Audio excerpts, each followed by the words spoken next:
POCSO কেসে অভিযুক্ত যুবকের হোমের বাথরুমে ঝুলন্ত দেহ উদ্ধার, এলাকায় চাঞ্চল্য। নরেন্দ্রপুর থানা এলাকার ফরতাবাদে ফের হোমে এক যুবকের মৃত্যুকে কেন্দ্র করে ব্যাপক চাঞ্চল্য ছড়িয়েছে। মৃত যুবকের নাম সন্দীপ সিং, বয়স 21।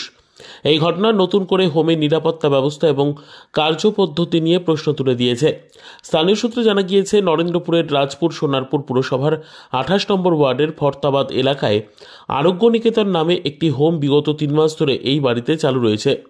যদিও হোমের বয়স মাত্র 9 বছর, তবে নতুন ঠিকানায় তাদের কার্যক্রম শুরু হয়েছে সম্প্রতি। পরিবার সূত্রের খবর, মৃত যুবক সন্দীপ সিং এর বিরুদ্ধে চেতলা থানায় পক্সো আইনে মামলা চলছিল।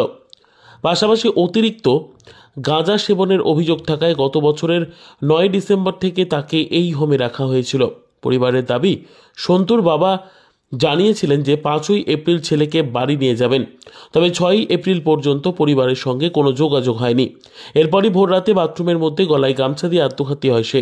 তাকে উদ্ধার করে এমআর বাঙুর হাসপাতালে নিয়ে যাওয়া হলে চিকিৎসকরা মৃত বলে ঘোষণা করেন।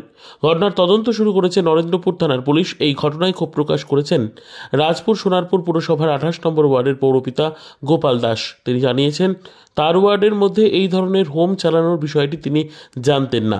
পৌরসভা বা স্থানীয় কাউন্সিলরদের কোনো রকম অনুমতি ছাড়াই এই হোম পরিচালনা করা হচ্ছিল বলে অভিযোগ তার। তিনি এই মৃত্যুর পূর্ণাঙ্গ তদন্তের দাবি জানিয়েছেন। অন্যদিকে হোম কর্তৃপক্ষের সঙ্গে যোগাযোগ করা হলেও তারা এ বিষয়ে কোনো মন্তব্য করতে রাজি হননি। ঘটনাকে ঘিরে এলাকা জুড়ে চাঞ্চল্য ছড়িয়েছে। হোমের নিরাপত্তা ব্যবস্থা, নজরদারি এবং পরিচালন ব্যবস্থা নিয়ে শুরু হয়েছে জোর প্রশ্ন। হ্যাঁ, এখানে আজকে একজন মারা গেছে, বিষয়টা কি জানেন? বললেন তো, আমি তো কিছু জানি না তো। এটা যে হোম, সেটা আপনি জানতেন? আমি এইটার সম্বন্ধে কিছু জানি না। এখানে লোক থাকে বেরোয়, কথাও বলি না, কিছু বলি না।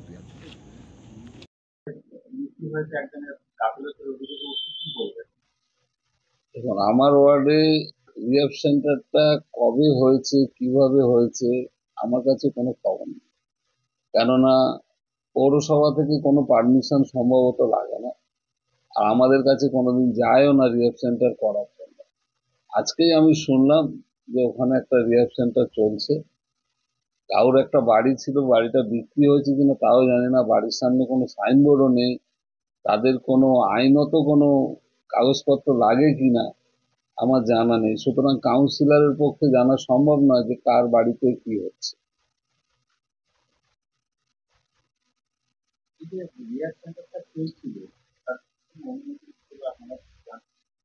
না না, অনুমতি কাদের লাগে আমার জানা নেই।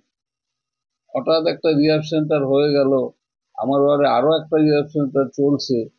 কোনো সমস্যা হলে তখন আমরা জড়িয়ে পড়ি, আমাদের যেতে হয়, বা কোনো ওখানে কোনো পেশেন্টের কোনো রকম সমস্যা হলে আমাদের কাছে লোক যায়, তখন আমরা জানতে পারি যে এখানে একটা রিহ্যাব সেন্টার চলছে। কারণ এটা আমাদের কোনো সইও লাগে না, আমাদের তো পারমিশনও লাগে না। এখানে যে ঘটনাটা ঘটেছে, আজকেই আমি শুনলাম যে এখানে একটা রিহ্যাব সেন্টার চলছে। দেখুন, যে কোনো মৃত্যুই তো কাম্য নয়। মৃত্যুটা যে ঘটলো, এটা আদৌ কি জন্য মৃত্যুটা হয়েছে? রিহ্যাব সেন্টার তো যেখানে সেখানে গজিয়ে উঠছে।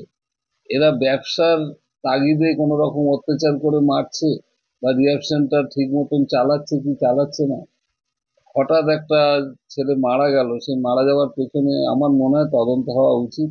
আর রিহ্যাব সেন্টার যেখানে সেখানে হওয়ার আগে আমার মনে হয় এটা আইনত কোনো কাগজপত্র তাদের থাকা উচিত, যে এলাকার লোক জানবে যে একটা রিহ্যাব সেন্টার। আমার নাম গোপাল দাস, আমি রাজপুর সোনারপুর পৌরসভার 28 নম্বর ওয়ার্ডের কাউন্সিলর।